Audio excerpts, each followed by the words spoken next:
தொழுகை உன்னிடத்திலே இல்லை என்றால் இந்த பிரச்சனைகள் ஒருபோதும் தீராது. தீர்ந்தாலும் பிரச்சனைகள் உன் வாழ்வில் முடியாது. இறைமறை சொல்லுகிறது, ஒரு அடியானுக்கு வைதா மஸ்ஸஹுல் கைரு மனூஆ, ஏதாவது நலவு கிடைத்தால் அவன் மகிழ்ச்சி அடைகிறான்.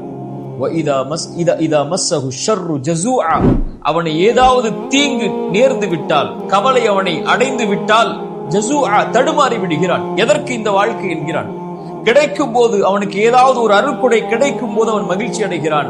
அருட்கொடை எடுக்கப்பட்டு விட்டால், செல்வமோ உறவுகளோ வசதியோ ஏதாவது ஒன்று குறைக்கப்பட்டு விட்டால் தடுமாறி விடுகிறான். இல்லல் முஸல்லீன், இறைமறை சொல்லுகிறது, தொழுகையாளிகளை தவிர. இவர்கள் யார்? இவர்கள் எப்போதும் நிலையாக இருப்பார்கள். இறைவன் கொடுத்தாலும் அல்ஹம்துலில்லாஹ், இறைவன் அதை எடுத்துக் கொண்டாலும் அல்ஹம்துலில்லாஹ் என்ற நிலைப்பாட்டில் வாழ்வார்கள் என்று தொழுகையாளிகளை பற்றி இறைமறை சொல்கிறது. இறைமறை சொல்கிறது, வமன் நஅரத அன் ذிக்ரி ஃபஇன்ன லஹு மஈஷத்தன் தன்கா.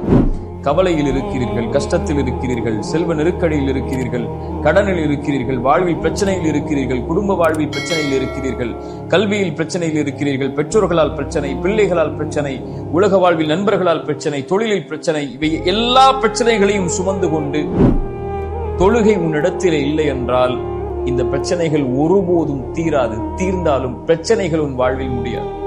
வமன் நஅரத அன் ذிக்ரி, யார் என் நினைவை விட்டு புறக்கணித்து வாழ்வாரோ, இறைவனுடைய நினைவில் மேலானது தொழுகை, யார் அதை புறக்கணித்து வாழ்வாரோ ஃபஇன்ன லஹு மஈஷத்தன் தன்கா, அவருக்கு நெருக்கடியான வாழ்வை தான் இறைவன் கொடுப்பான். ஃபவைலுல் லில் முஸல்லீன், தொழுகையாளிகள் நாசமாகுவார்கள். அல்லதீன ஹும் அன் ஸலாத்திஹிம் சாஹூன், தொழுகையிலிருந்து பொடுபோக்காக இருப்பவர்கள்.